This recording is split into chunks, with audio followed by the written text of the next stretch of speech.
How to manage circle name on Life360. Hello everyone, my name is Smile and in this video I'm going to show you how you can do that. Go to the Google Play Store, make sure you have installed and updated the latest version of this app on your device.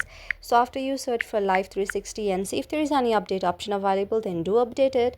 If not, that you can simply open your application and log in or sign up to your account.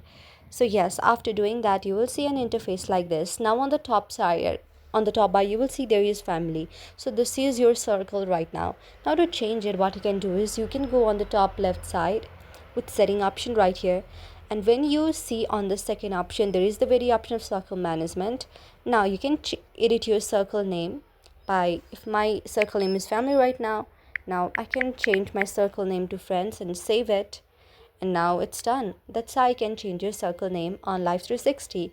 Hope you like the video, and if you like the video then please do hit the thumbs up and subscribe button, and also comment in the comment section below. Thank you for watching.